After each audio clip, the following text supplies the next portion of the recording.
오늘은 무덤에 대해서 말씀을 나누는데 부활에 대한 말씀이에요. 무덤, 부활에 대한 말씀인데 먼저 지난주에 우리가 예수 그리스도께서 하나님의 본체이시지만 사람으로 이 땅에 오셨다. 낮아지심에 대해서 성탄에 대해서 했고요.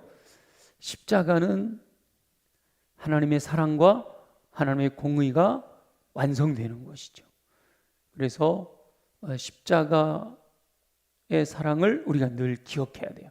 그래서 우리 사순절에는 특별히 이 십자가를 깊이 묵상하는 귀한 시간이 돼야 되는 거죠. 십자가에서 예수님이 말씀하신 것을 가상칠언이라 이렇게 이야기합니다. 십자가 위에서 7가지 말씀을 하셨다, 이런 뜻이에요.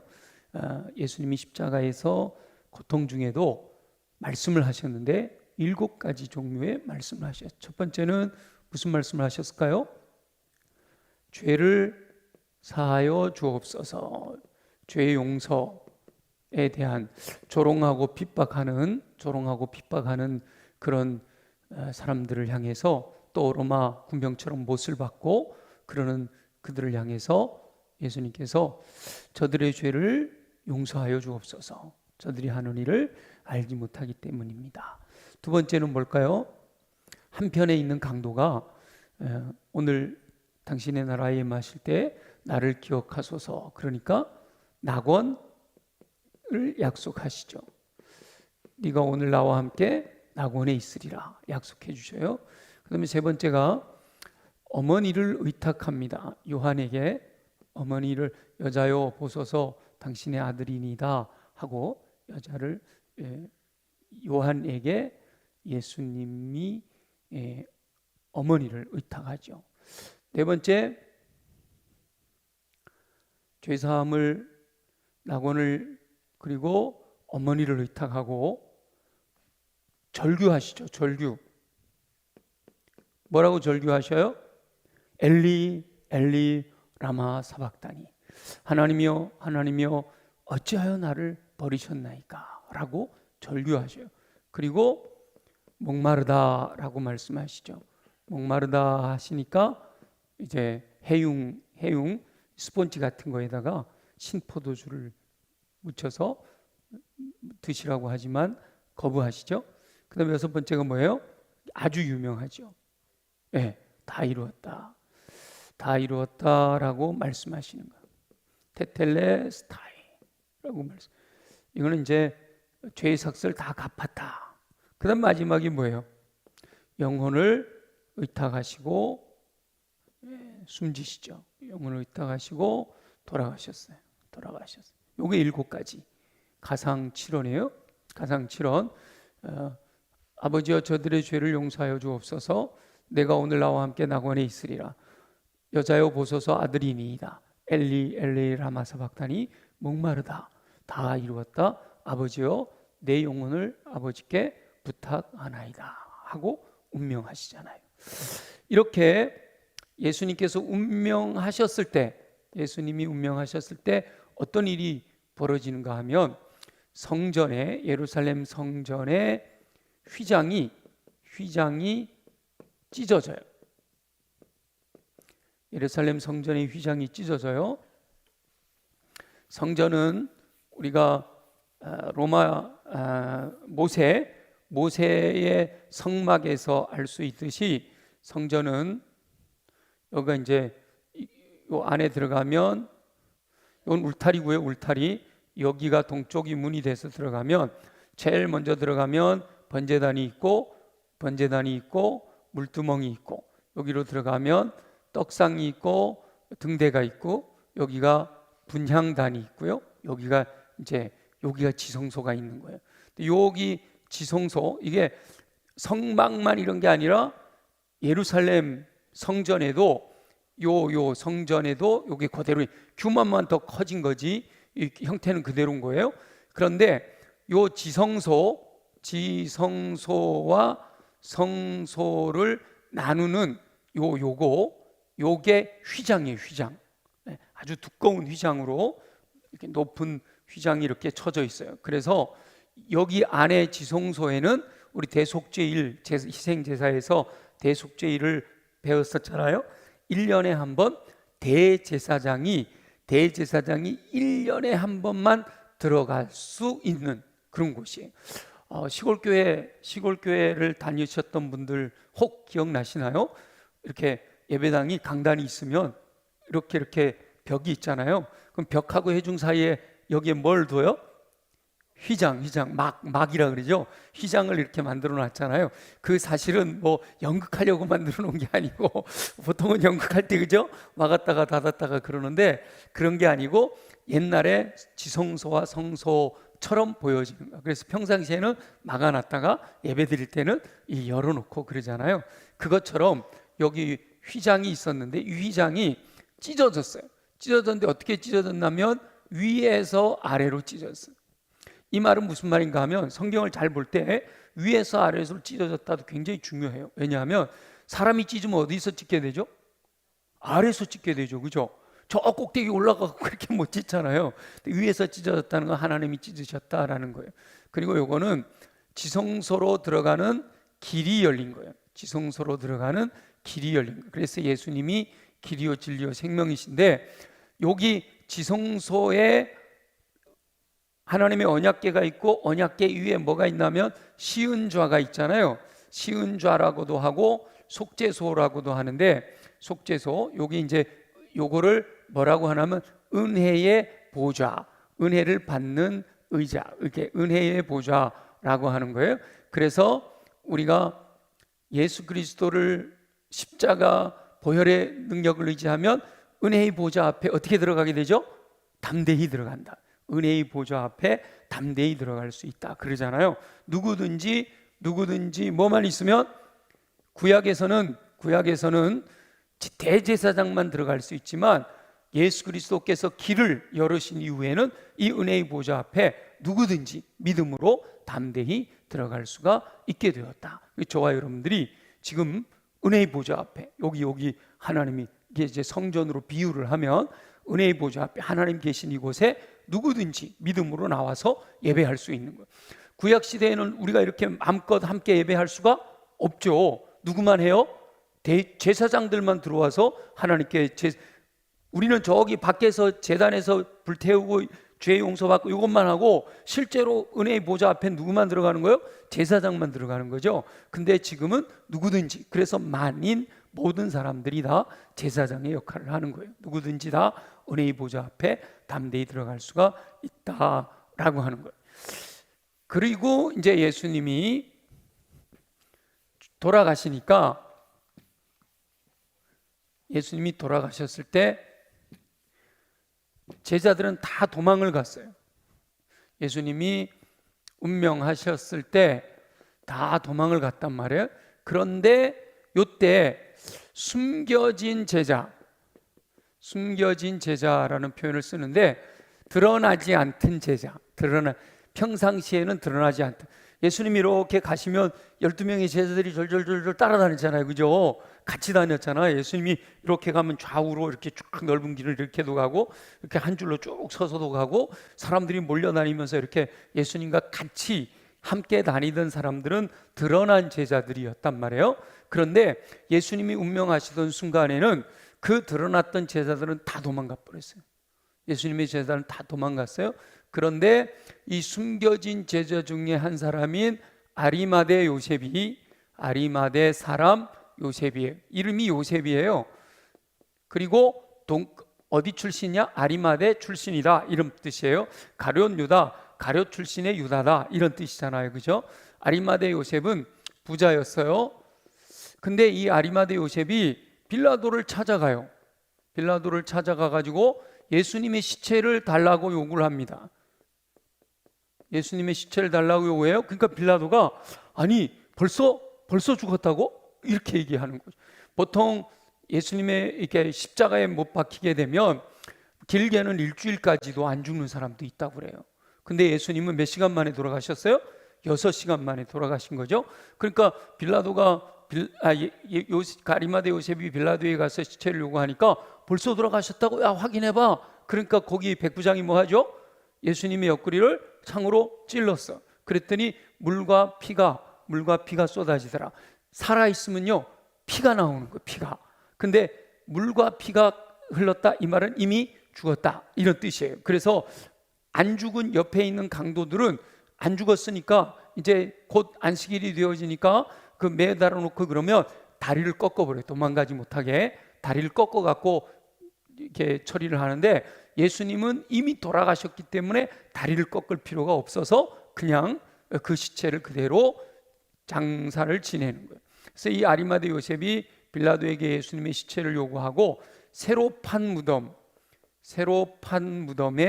이 새로 판 무덤은 바로 요셉이 자기가 죽으려고, 이스라엘은 무덤을 우리나라처럼 땅을 파고 묻는 게 아니라 굴을 파고 굴 안에 자연 동굴이거나 아니면 굴을 파고 그 안에 이렇게 시체를 모시는 게 있었거든요. 그래서 요셉이 자기가 들어가려고 새로 파놓은 무덤에 예수님을 장사 지내는 거죠. 새로 판 무덤에. 이 요셉의 이런 결단이 있었기 때문에 예수님의 부활이 많은 사람들 앞에 드러나게 된 거죠. 이 요셉이 빌라도에게 시체를 요구해서 새로 판 무덤에다 장사를 지냈고, 이때 기득권자들이 파수꾼을 세우잖아요. 여기서 파수꾼을 세웠기 때문에, 이 무덤에 파수꾼을 세웠기 때문에 결국은 이 파수꾼들이 거짓말에 대해서 소문을 내긴 했지만 진실은 감출 수가 없잖아요. 그죠? 예수님이 부활하셨다라는 걸 알게 되는 거죠. 아리마대 요셉뿐만 아니라 또 하나 니고데모라고 하는 분이 요한복음 3장에 보면 한밤중에 예수님을 찾아왔던 니고데모가 향품을 가지고 와서 예수님을 장례를 치르는 거예요. 장례를 치르는 거죠. 그리고 요셉과 니고데모뿐만 아니라 장례를 치를 때 누가 있었냐면 여인들이 있었어요. 남자들은 다 도망갔어. 남자들 다 회개해야 돼. 예수님 드러나 있던 예수님의 제자들은 다 도망갔어요. 근데 드러나지 않고 숨은 곳에서 설거지하고 빨래하고 밥하고 하던 그 여자들은 예수님의 십자가까지 따라가잖아요. 그죠? 그리고 아리마대 요셉이 예수님의 시체를 내려서 장례를 치를 때 여인들이 함께, 니고데모와 요셉과 여인들이 함께 장례를 치르는 거예요. 근데 이 장례를 치르는 요 날이 안식일이 막 시작되는 날. 이 중동 지역은요 하루를 저녁부터 시작을 해요. 저녁이 되며 아침이 되니 첫째 날이니라, 이렇게 돼서 저녁부터 이렇게, 지금 우리는 금요일이잖아, 그죠? 금요일 밤이잖아요. 근데 이스라엘 쪽은 지금이 뭐가 되는 거예요? 토요일이 이미 시작이 되는 거예요. 그래서 안식일이 요 밤부터 시작이 되는 거예요. 그러니까 오후 3시에 운명하셔서 예수님을 내리고 그리고 장례 치르고 안에 어두워지잖아요. 어두워지면 곧 뭐가 시작이 되는 거예요? 안식일이 시작이 되니까 이 사람들은 안식일을 지켜야 되니까 급하게 장례를 치르고 이제 집으로 돌아간 거죠. 그리고 안식일 날은 움직일 수 있어요, 없어요? 못 움직이잖아요. 안식일 날은 아무도 집을 떠나면 안 된단 말이에요. 1km 이상을 벗어나면 안 된단 말이죠. 그래서 안식일이 끝나고 안식 후 첫날, 그래서 이 안식 후 첫날이 주일이 되는 거죠. 주의 날 그래가지고 부활하신 예수님 주일이 되는 거예요. 원래 안식일은 토요일인데 예수님이 부활하신 날을 기념해서 주일이 되는 거예요. 안식 후 첫날 여인들이 무덤을 찾아가요. 무덤을 찾아가는데 이 여인들이 무덤을 찾아가는 것이 뭐 때문에 찾아가는가 하면, 야, 예수님 말이야 살아계실 때 부활하신다고 말씀하셨어, 우리 가서 확인해 볼까? 이 믿음으로 간 게 아니에요. 다만 여인들이 뭐예요? 예수님이 그 비참하게 돌아가셨는데 장례를 치렀는데 너무 급하게 치렀단 말이에요. 막 향품도 바르고 막 요즘 우리나라 표현을 하면 염을 예쁘게 잘 염을 해드렸어야 되는데 그렇게 못하고 급하게 했단 말이에요. 향품을 더 발라드려야 되는데 이 수의를 다 입히고 나서도 이쪽은 그 쉽게 상하잖아요. 그 더운 나라니까. 그래서 향품을, 몰약이라든지 이런 향품을 발라드려야 되는데 그걸 미처 못한 거예요.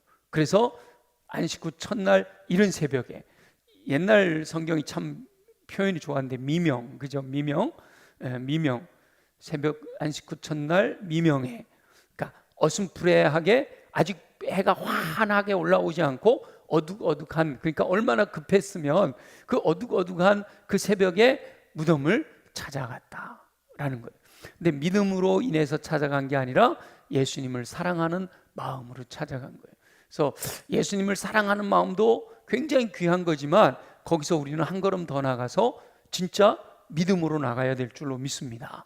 우리 주님이 요구하시는 것은 항상 믿음인 거예요. 믿음. 그래서 여인들이 무덤을 찾아갔더니 무덤이 비어 있어요. 무덤이 비어 있어요. 그러니까 깜짝 놀라는 거죠. 근데 천사들이 뭐라고 얘기해 줘요? 살아나셨다. 예수님은 살아나셨다라고. 가보니까 무덤 문이 열려 있는 거예요. 문이 열려 있어요. 여기 사이에 어떤 일이 있었는가 하면 파수꾼들이 이 문이 열리는 거, 예수님의 시체가 사라진 걸 보고 기득권자들에게 쫓아가 가지고 이 시체가 사라졌다. 그러니까 그때 기득권자들이 뭐라 그래요? 훔쳐갔다고 그래라. 이렇게 거짓말을 만들어냈던 거죠. 천사들이 살아났다라고 하니까 쫓아가 갖고 베드로하고 요한에게 가서 알렸단 말이죠. 베드로와 요한이 막 달려와 갖고 보니까 빈 무덤이에요. 무덤이 진짜로 비었어요. 근데 요한복음에 보면 베드로와 요한이 막 달려가 가지고 빈 무덤을 봤는데 거기 뭐라고 그랬냐면 수의가 그대로 놓여 있고 머리맡에는 개켜 있더라. 이렇게 수건처럼 개켜 있더라. 이렇게 되어 있어요. 그러니까 예수님이 돌아가시니까 새로 판 무덤이니까, 이 아리마대 요셉이 새로 판 무덤이니까 이 이스라엘의 무덤들은요 동굴로 이렇게 들어가잖아요. 그럼 넓은 동굴로 들어왔어. 그럼 가운데다가 이렇게 침상처럼 이렇게 대를 하나를 만들어 놓는 거예요. 그러면 돌아가신 분을, 일단은 돌아가신 분 형태가 이러니까 그대로 여기다가 올려놓는 거예요. 예수님을 이렇게 올려놓는 거예요. 이렇게 세마포를 빙빙빙빙 감잖아요, 그죠? 우리나라는 수의를 입혀갖고 이렇게 묶잖아요, 그죠? 근데 중동 지역에서는 뭐 하죠? 여러분 미라 보셨죠? 미라. 저기 이집트에서 하는 미라처럼 이게 칭칭칭칭 감아 놓는단 말이야. 칭칭 감아 놓고 거기다가 이제 향품을 바른단 말이에요. 이렇게. 그리고 이렇게 두면 이제 세월이 흐르면서 다 이렇게 살이 다 썩잖아요. 썩으면 이렇게 밑으로 다 흘러서 스며든단 말이에요. 그러고 나면 나중에 와갖고 이 뼈를 추스려 가지고 이제 굴이 이렇게 되어 있으니까 여기서 뼈를 추스려서 이런 곳에 이렇게 구멍을 뚫어 가지고 뼈를 이렇게 보관을 한다 그래요. 그래서 가족묘가 되면 이렇게 한다 그래요. 그러니까 지금은 요런 무덤 안에 요런 상에 있는데 예수님을 여기다가 모셔놨었단 말이죠. 근데 무덤 문이 열리고 예수님이 사라졌어. 예수님이 사라졌는데 베드로와 요한이 와 보니까 이렇게 칭칭칭칭 감을 때는 시체가 있었잖아요. 육신이, 그죠? 근데 육신이 부활하셨으니까 싹 빠져나갔단 말이에요. 그러니까 칭칭 감아놨던 이 수위가 어떻게 될까요?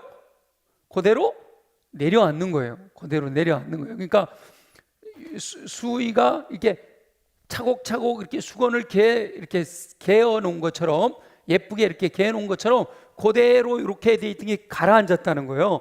근데 이 머리 부분은 따로 개켜 있는 것처럼 보이는 거죠. 그렇게 되니까 목 있는 여기가 연결되는 부분에서 이렇게 따로 개켜 있는 것처럼 보이더라. 그래서 빈 무덤이라든지 수의 모습이라든지 이런 것들이 바로 예수 그리스도의 부활을 증거한다, 이렇게 이야기를 하는 거예요.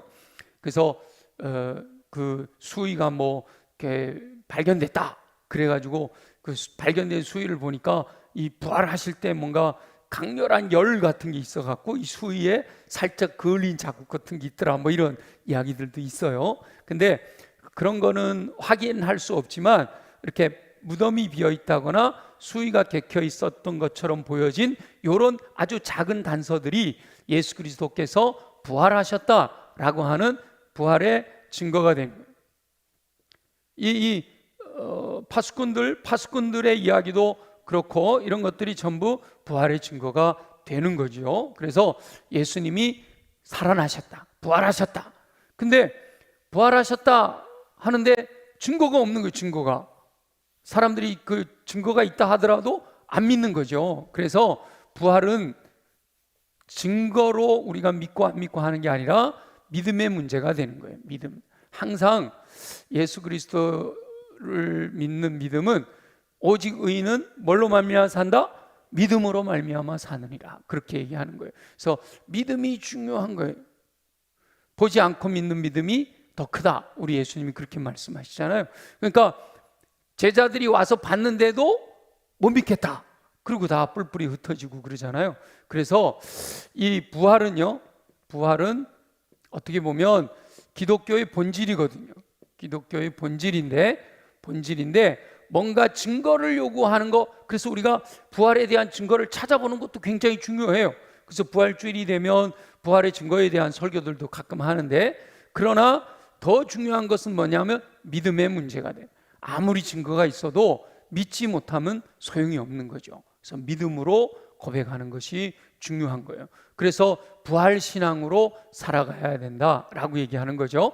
그럼에도 불구하고 부활에 대해서 가장 강력한 증거는 뭔가 하면 목격자들이 있었다라고 하는 거죠.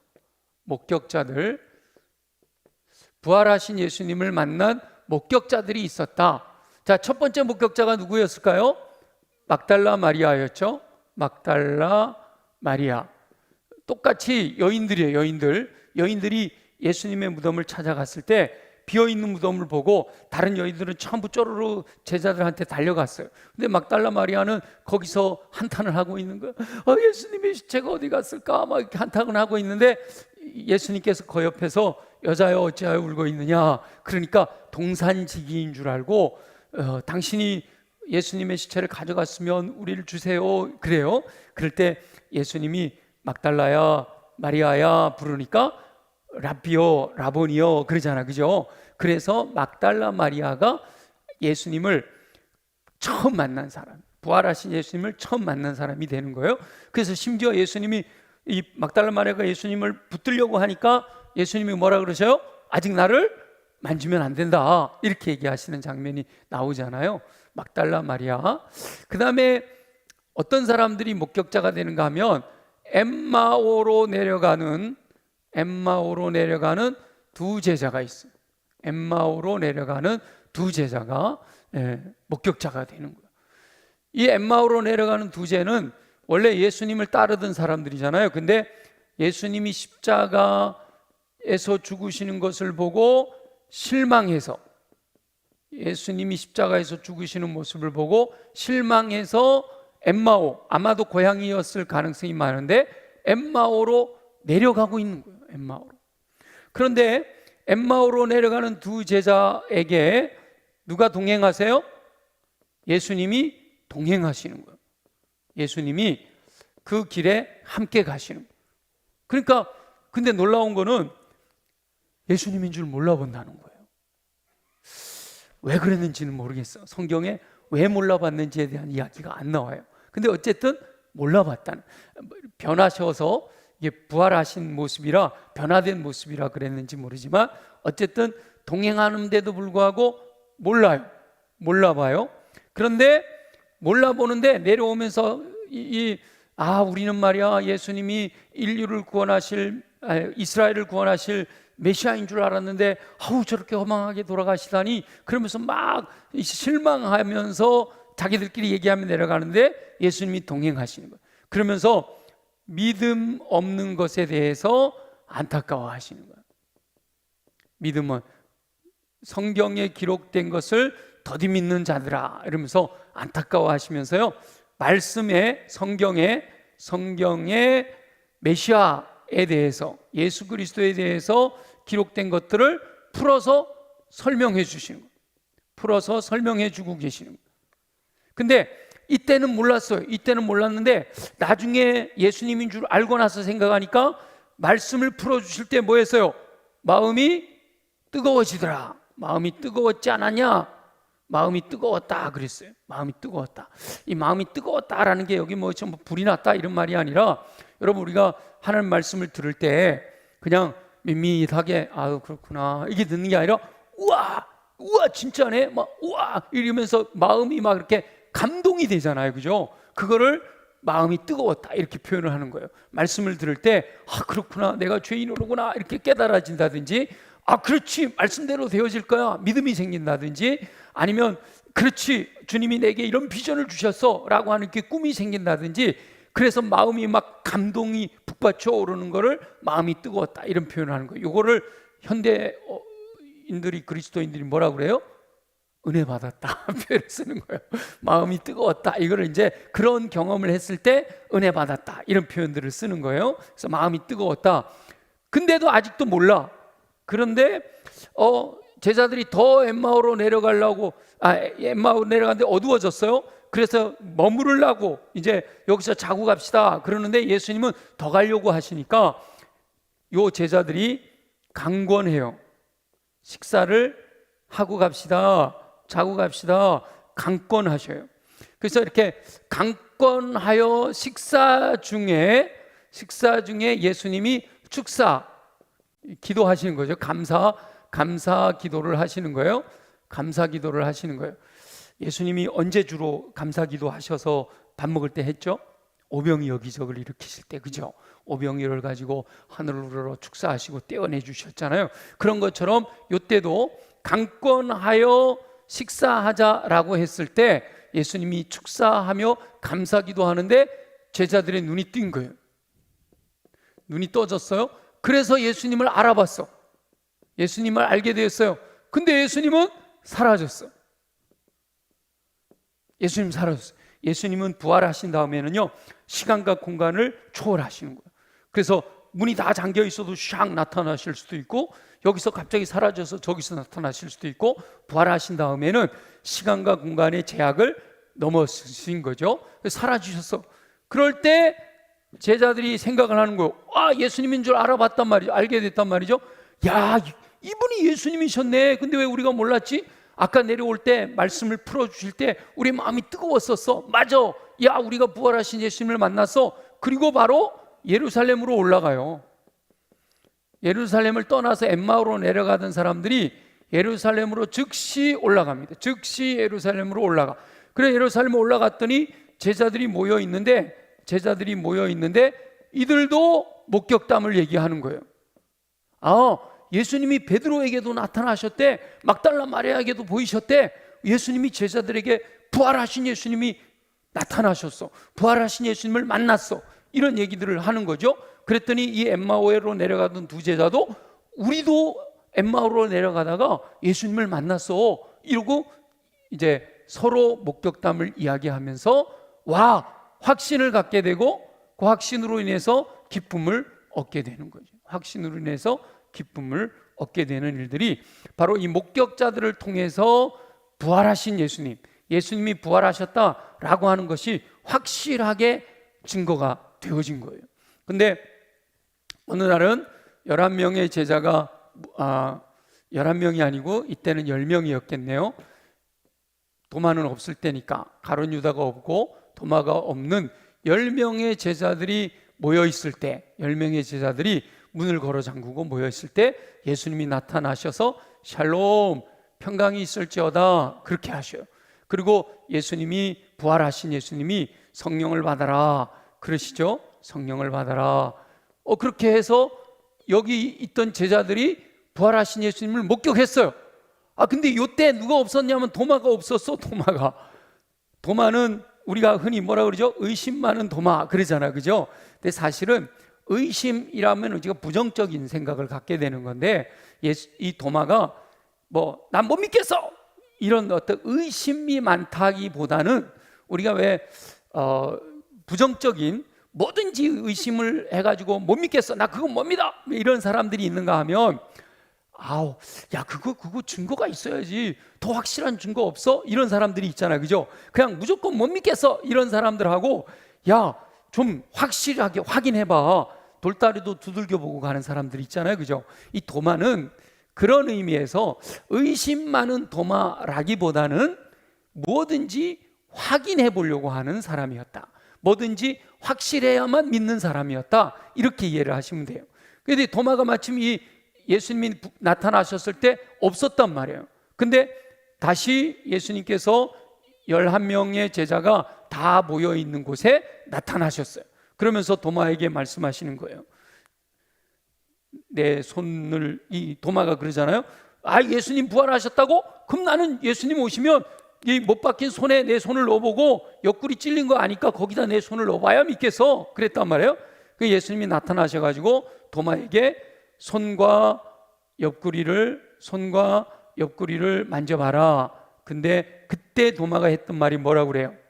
나의 주이시며 나의 하나님이십니다 라고 믿음으로 확실하게 고백을 하잖아요. 이 목격자들이. 그때 도마가 나는 내가 없을 때 예수님이 오셨기 때문에 못 믿겠어. 난 내 눈으로 봐야만, 내 손으로 만져봐야만 믿을 수가 있어. 근데 예수님은 이 도마에게 내 손에 손가락을 넣어보고 내 옆구리에 손을 넣어봐라. 근데 도마가 실제로 넣어봤을까요? 그렇게 설교하시는 분들도 있더라고. 예수님이 그랬으니까 도마는 넣어보고 그러고 나서 확실하게 믿었다.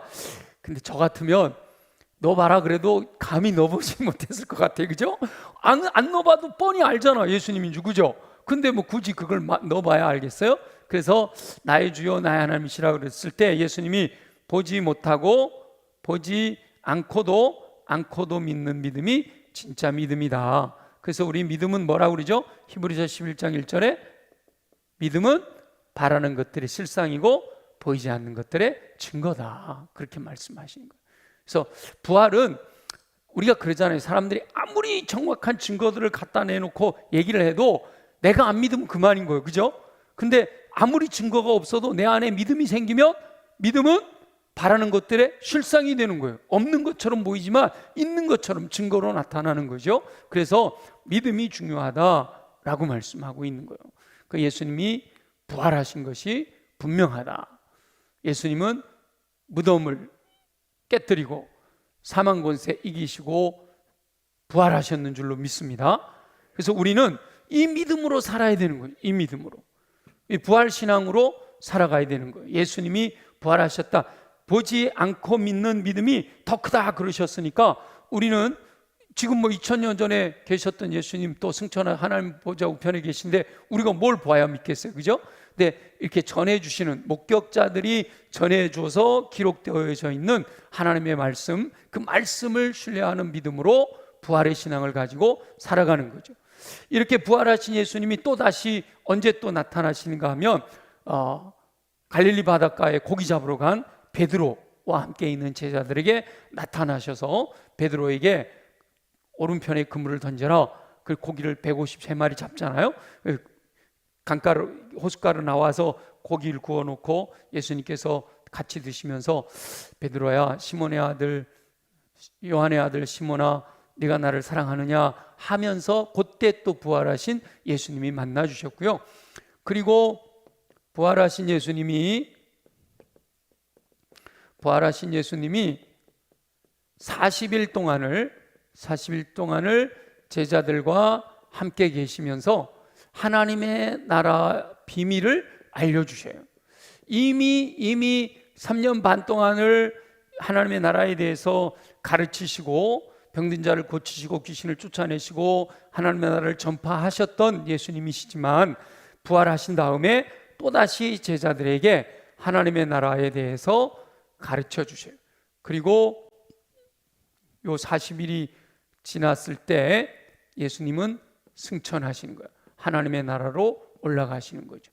왜 하나님의 나라로 올라가셨는가 하면 예수님이 아무리 부활체가 되셨어도 영은 아니시기 때문에 여전히 육신을 입고 있기 때문에 예수님이 하나님 나라로 올라가시고 영이신 보혜사를 보내주셔야 했기 때문에 보혜사 성령님을 보내주시려고. 이 보혜사 성령님은 진리의 영이신데 이 진리의 영이 오시면 사람들에게 죄에 대하여 의에 대하여 심판에 대해서 알려주실 거예요. 그러니까 하나님의 뜻이 뭔지, 진리잖아요. 진리, 하나님의 뜻이 무엇인지 보혜사 성령님이 오시는데, 보혜사 성령님이 오시면 핵심적인 게 있어요. 보혜사 성령님이 오시면 사도행전 1장 8절 뭐죠? 너희가 권능을 받고 증인이 된다, 이렇게 말씀하시죠. 권능을 받고 증인이 될 거다. 그래서 예루살렘을 떠나지 말고 뭐해요? 기다려라. 이 성령님을 기다려라 라고 말씀하시는 거예요. 이 부활하신 예수님이 40일 동안 제자들과 함께 하다가 승천하셨는데, 보혜사 성령님을 보내주시기 위하여 하나님의 나라로 가셨어요. 그 성령님을 기다리면, 이 성령님이 내 안에 임하시면 부활의 신앙으로 더 확신을 가지고 살아갈 수가 있게 되는 거예요. 그러니까 부활하신 예수님을 목격했음에도 불구하고 제자들은 그럼에도 불구하고 두려워해요. 그럼에도 불구하고 숨어요. 그런데 이 성령께서, 진리의 영이신 성령께서 임하시고 나면 성령으로 충만해지게 되니까 숨어있던 데서 나오는 거예요. 이제 우리 다음 주에 요 성령에 대해서 할 때 함께 나누겠지만, 이제 숨어있던 곳에서 담대한 믿음을 가지고 앞으로 나서게 되고요. 그리고 그냥 두려워하던 마음들이 담대해져 가지고 예수님이 구주시다, 예수님이 우리를 구원하셨다 하고 복음을 전하는, 약속대로 하나님이 주시는 권능으로 증인되는 삶을 살아가게 되고, 이 부활에 대한 믿음이 확신을 갖게 되는 은혜가 임하게 되는 거예요. 아, 진짜 그럴까? 정말이야? 그런데 이 성령으로 충만하게 되면, 성령님이 오시게 되면 너무나도 분명하게 확실한 부활신앙으로 살아갈 수 있게 된다라고 말씀하고 있는 거죠. 그래서 저와 여러분들은 예수님이 장사 지낸 바 되었다가 3일 만에 다시 살아나셨다라고 날마다 뭐 하죠? 신앙을 고백하잖아요. 예수님의 신앙, 예수님에 대해서 우리가 사도신경에서 전능하신 하나님에 대한 믿음의 고백과 예수 그리스도에 대한 믿음의 고백이 5가지가 있죠. 뭐죠? 동정녀 마리아에게 성육신, 그 다음에 십자가에서 고난당하 죽으심, 그 다음에 부활하심, 그리고 승천하심, 그 다음에 아직 여긴 얘기 안 했지만 다시 오실 이 새 예루살렘 성을 위하여 다시 오실 예수 그리스도에 대한 믿음을 고백하는 거예요. 그래서 사도신경이 성경을 쫙 요약해 놓은 내용이 되는 거죠. 그러니까 지금 우리가 여기까지 배운 거죠. 그리고 성령을 믿사오며 하면서 이제 또 그 다음 것들을 배우게 되는 겁니다. 저와 여러분들은 내가 눈으로 본 적 없고 내가 손으로 도마처럼 만져본 적도 없지만, 그러나 하나님의 말씀으로 우리에게 전해주신 이 복음의 말씀을 듣고, 복음을 전해 듣고 예수 그리스도가 성육신 하셨고 십자가에서 죽으셨고 부활하셨다라는 사실을 믿는 믿음으로 살아가게 되는 줄 믿습니다. 아무쪼록 저와 여러분들이 매일매일 살아가는 삶 속에서 예수님이 부활하신 것처럼, 예수님이 이렇게 부활하시면 예수님이 첫 열매가 되셔서 나 또한 예수님처럼 부활해서 하나님의 나라에서 영원토록 살게 되는 은혜가 임하게 될 줄로 믿습니다. 그래서 이 땅에서는 우리가 한 번 죽는 것은 사람에게 정해진 것이라 육신이 죽을 수도 있지만, 그러나 예수님 다시 오시는 그날 예수 믿는 사람들은, 아까 계속 강조한 게 뭐예요? 믿음이잖아요, 그죠? 믿음이 있는 사람들은 부활하여 예수님처럼 부활해서 하나님의 나라에서 영원토록 살게 될 것이다. 또한 이 땅에 사는 동안에도 이 부활신앙으로 가지고 살게 되면 이 땅에 미련두지 않고 우리 하나님 나라 소망하면서 이 땅에서도 넉넉히 승리하는 삶이 될 줄로 믿습니다. 특별히 부활신앙으로 성령으로 충만하게 되는 이 성령에 대해서 배우게 되면, 성령님이 오시게 되면 이 세상에 여전히 영적인 싸움 가운데서 승리함으로 새하늘과 새 땅을 바라보고 소망 가운데 살게 되는 은혜가 임하게 되는 겁니다. 아무쪼록 저와 여러분 모두가 이 부활신앙으로 매일매일 승리하는 삶, 활력 있는 삶 살아가게 되시기를 예수 그리스도의 이름으로 축원합니다.